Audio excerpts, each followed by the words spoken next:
How many years he stayed?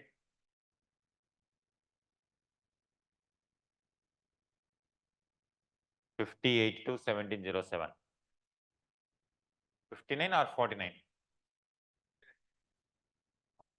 49 years.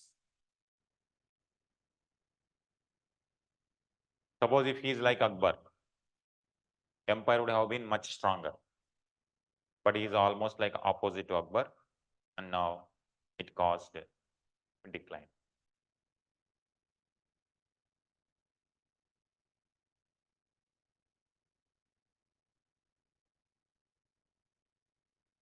Aurangzeb.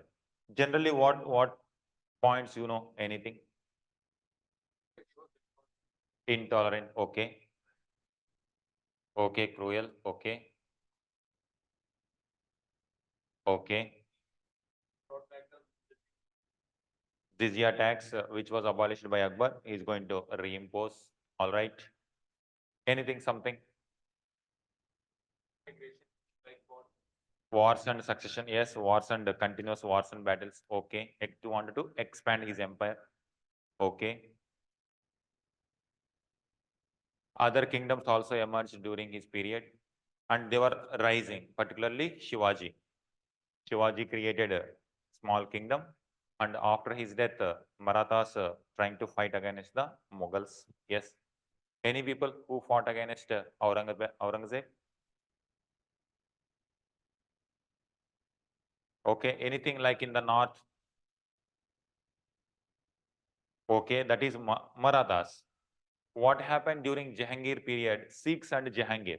Is there any fact connecting point between Jahangir and Sikh gurus? Arjun Dev was executed by Jahangir, and after that, the distrust increased between Mughals and Sikhs. That became very severe during Aurangzeb period, and Aurangzeb also going to execute one more guru, Guru Tej Bahadur. Guru Tej Bahadur was also executed, and now that created even more sentiment, and even more rebellion activities are going to take place in Punjab region. Anything, something? Online students, something what you remember?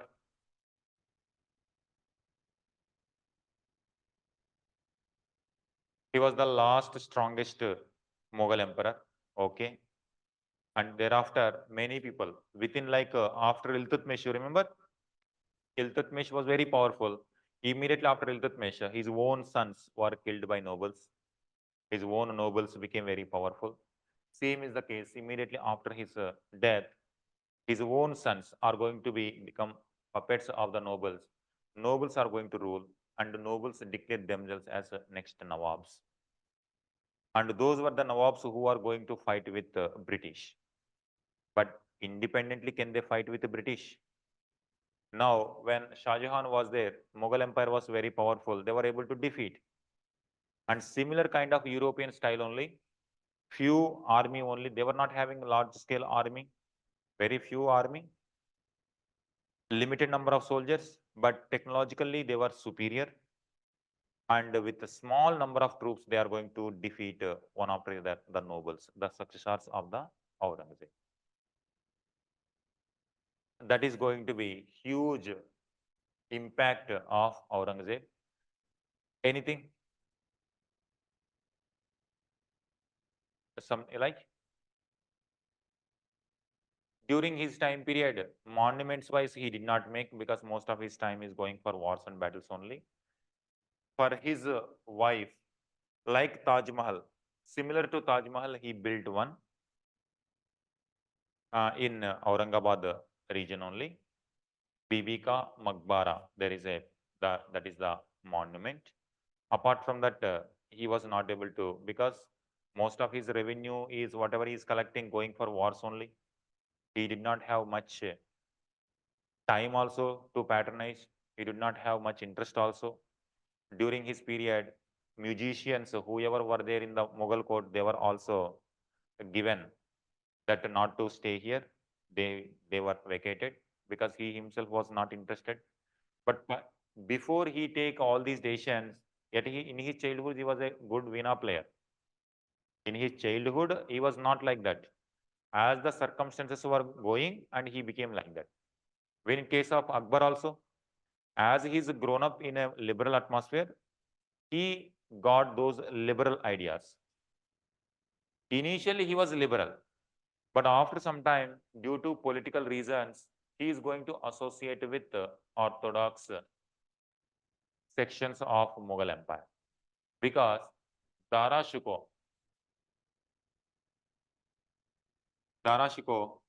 he was interested in Upanishads, and he was interested in Sanskrit works. He was interested in the interaction with the liberal people, Sufi saints also. That's why even some historians consider, what if the Dara Shikoh would have been the ruler? What kind of India would have been? Because he is almost people and nobles used to consider he is like Akbar. Akbar was also like this only. And they were considering, that's why more and more nobles used to approach Dara Shikoh. And Dara Shikoh also used to behave like he is going to be the next successor of Shah Jahan, because of the nobles' approach towards him. And why nobles were approaching towards him like this? Because he was liberal and he was very respecting the others also. Other people also respect him. But when it comes to orthodox people, even mighty Akbar also had to face the wrath of orthodox ulemas. Orthodox ulemas say that Akbar gone mad and he is not a true Muslim, and we will not accept Akbar as the true ruler. And they declared who? His half brother Mirza Hakim in Kabul declared other person as the ruler. They revolted against the Akbar. But Akbar was very strong. That's why Akbar was able to control this section. But in this case, gradually this section is becoming powerful. Now Aurangzeb, when this section was going in favor of Dara Shikoh, to get he also needed some supporters.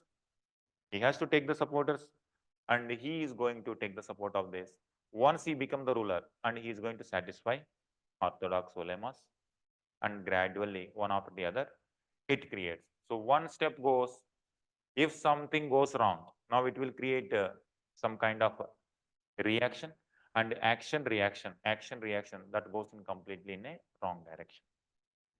Initially he was not like that, but circumstances forced him to behave like that, and he was not able to come back where he started. And one after the other, he is going to alienate many people. His own nobles will feel not confident, even though he is very powerful. But in his life, he was very simple. He was not very luxurious, very hardworking, very disciplined person. It's completely like opposite qualities you will find. He will always work very hard and very disciplined in nature. And simple also, not showing a kind of like luxurious and king style, he will not show. He was like no show off, only like a simple fakir. That's why he was also got the title like Jinda Pir, like a saint, lifelong saint, living saint, Jinda Pir, living saint. So such kind of lifestyle personally. But when it comes to political decisions, he is going to become very conservative, very orthodox. When it comes to Sunnis, he is a staunch follower of Sunni Islam. He did not, he once again reimposed jizya tax. Pilgrim tax, which was removed by Akbar, once again he replaced it, he imposes. He do not encourage even Shia type of sect also in Islam. And he stopped in Muharram time period. They used to, whatever some practices of Muharram, he stopped them. He was not encouraging that also. And during wars and battles, temples were also destroyed. And continuously, one after the other, he is going to alienate. And people from Sikh region will rebel. Jats will rebel near Madura itself. In Maharashtra, Marathas will rebel, and so on. When he tried to expand, like in case of Deccan, he tried to expand Deccan. Similarly, Northeast also he will try to expand. That time Ahom kingdom was there. Ahom kingdom also fight against the Mughals. In one of the cases, Ahoms will become victorious against the Mughal forces. And overall, continuous wars and battles, it will gradually weaken the empire.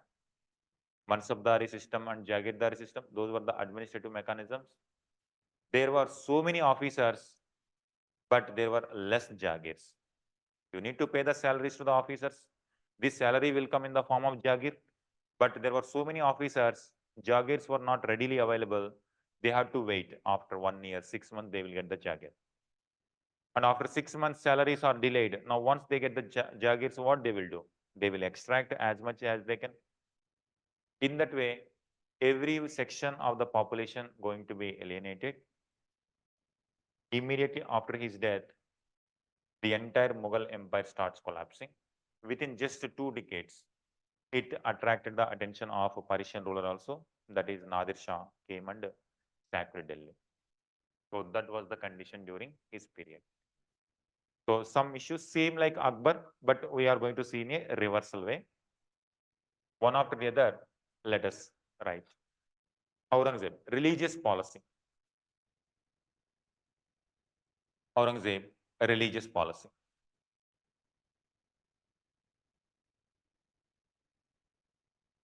Aurangzeb took the help of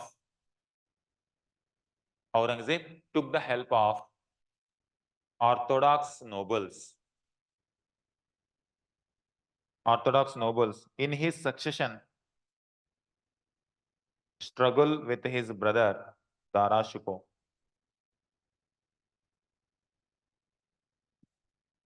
In his succession struggle with Darashiko.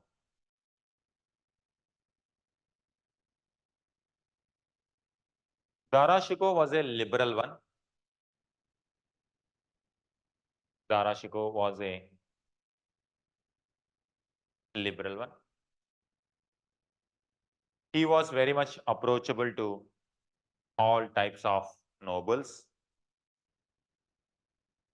Approachable to all types of nobles.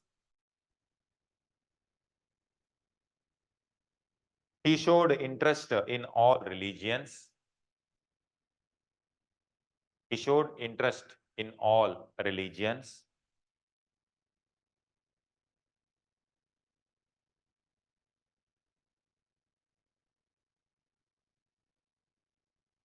This made nobles believe that he got the qualities like Akbar.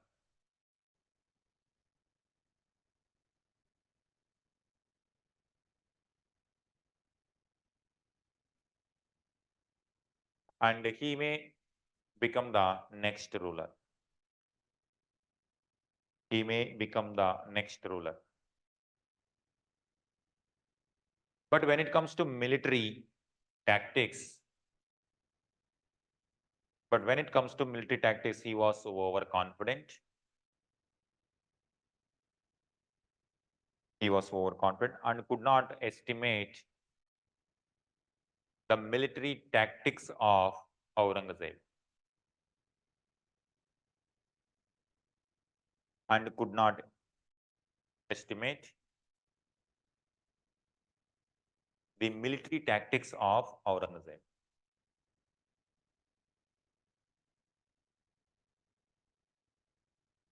Aurangzeb.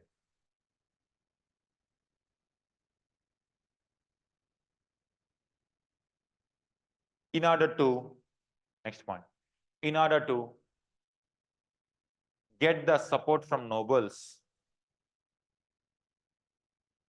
Aurangzeb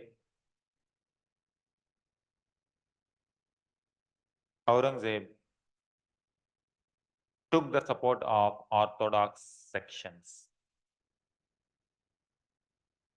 Orthodox people were also enthusiastic in supporting Aurangzeb.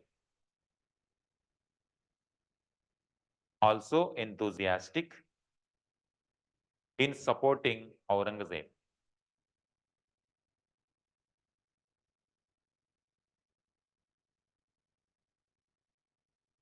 In supporting Aurangzeb. Because Aurangzeb was a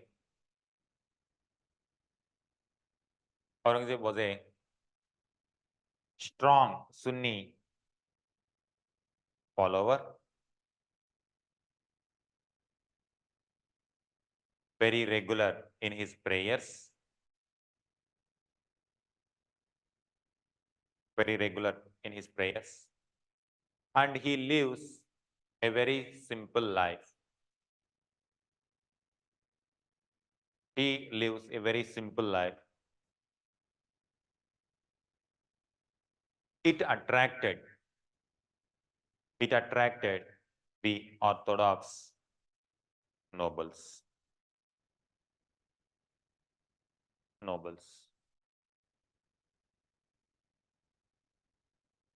Okay. Next. After becoming the emperor,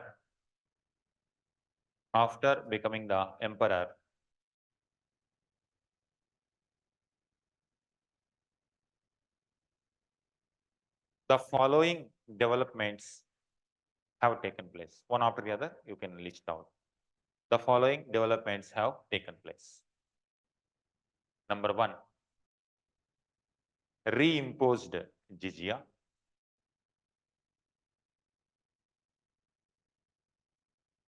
Reimposed jizya. Next, reimposed pilgrim tax.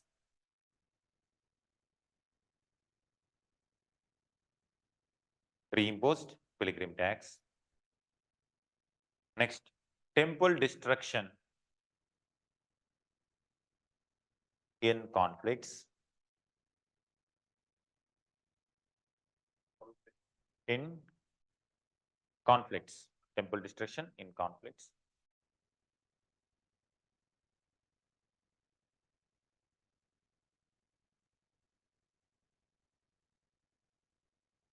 Next, he did not encourage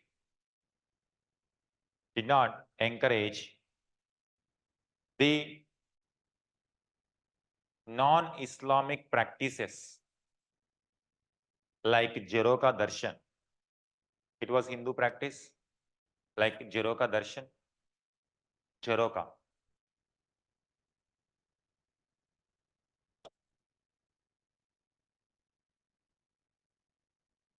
He considered it as a superstitious.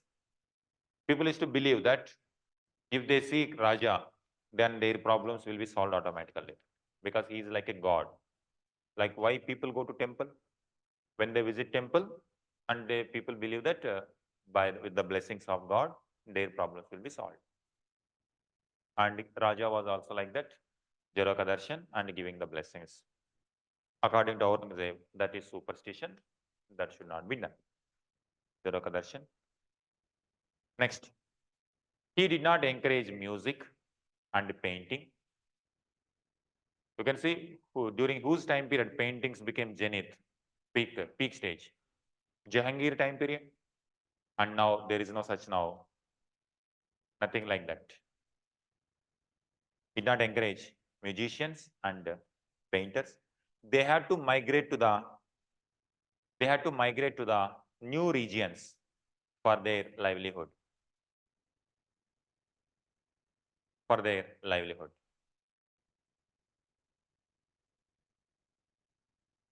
They took shelter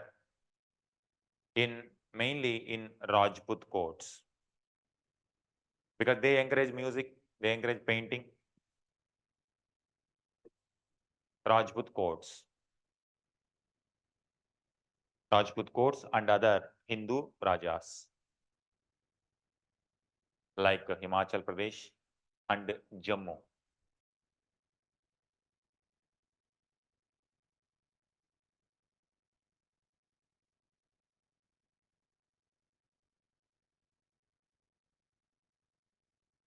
Like that. So he is going to take a reversal of this. Because of these practices, Akbar was able to gather or get the support from all religious people. Now he is going to alienate one after the other, one by one. Within Islam also, that point also you write. Within Islam, he did not encourage.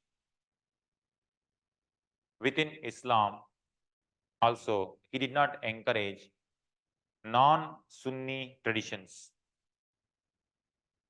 Non-Sunni traditions.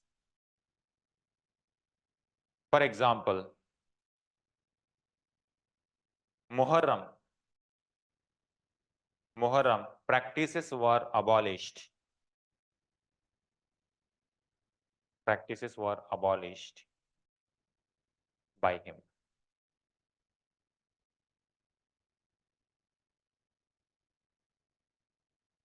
Conclusion. These religious policies,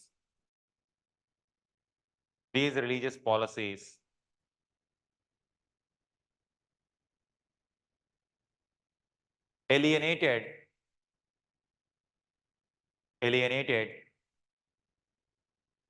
non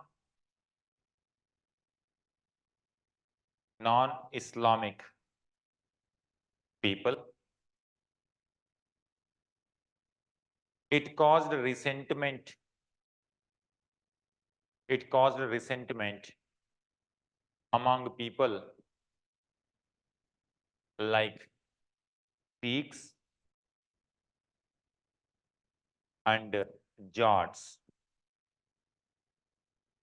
Sikhs and Jats.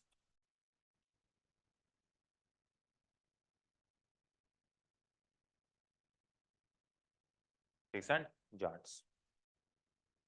They revolted against his administration.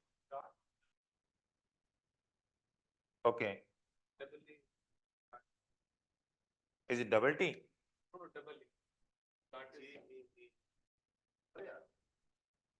Is it? Okay. It's the other part of Sikh, but they don't wear the turban. Who will wear?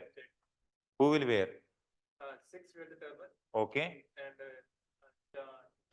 Double A? Different person, they don't wear turban. Okay. And Jet are the ones, they speak Punjabi, but they don't wear turban. Okay. Oh, this much difference is there. Oh, religion, they are different. They're different than Sikh. Okay. They speak Punjabi just like Sikh. All right. All right. Okay. Then this means? Jat means they are from Haryana. Oh, okay. Haryana. So Jat near Madura region. Near Madura.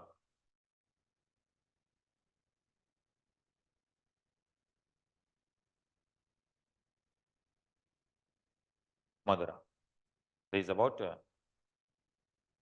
religious policy.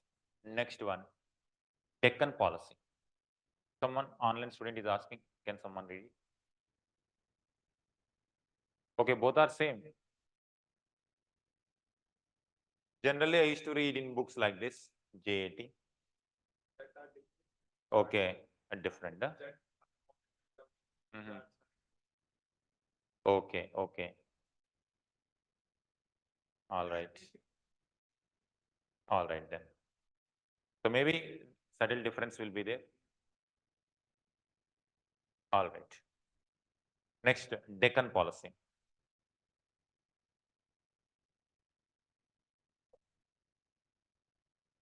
Next subheading, Deccan policy. So here we are trying to understand a person who is liberal, what happened to the empire, who is not liberal and continuous conflict, what is going to happen to the empire. Here our focus is mainly on administration. When a country is having so much diversity, people will have different aspirations and a ruler has to think about all the sections of the people. It is also giving another evidence that if any person comes to power by dividing people, now this also will result.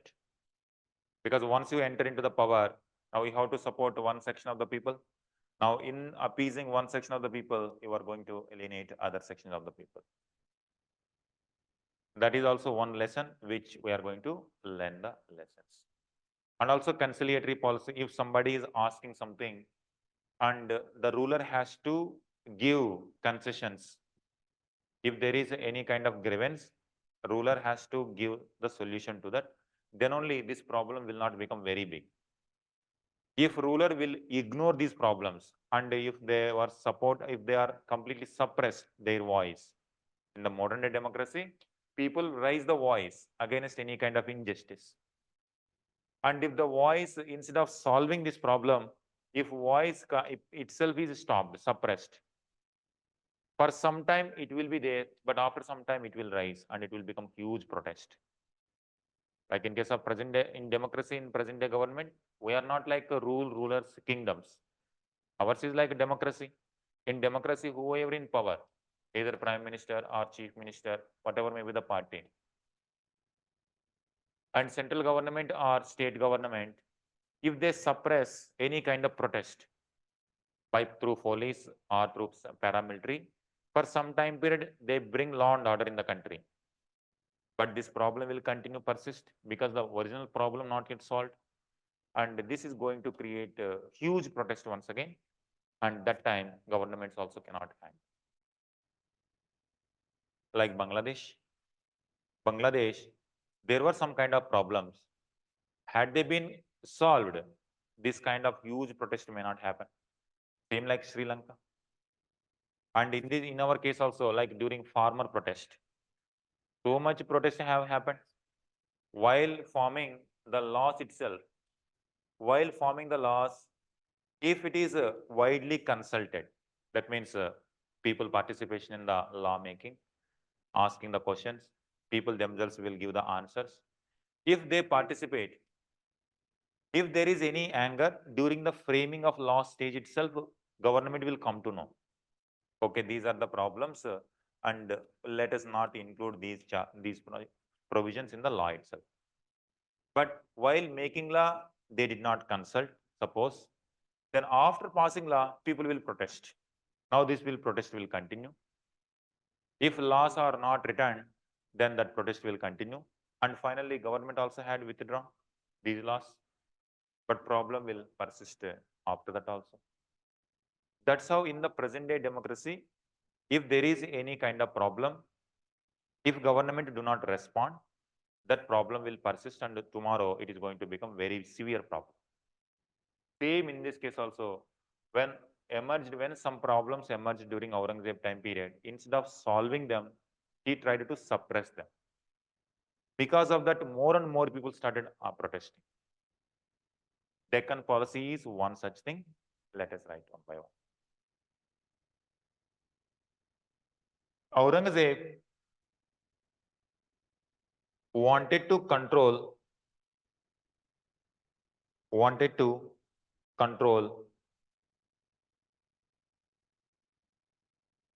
Deccan completely.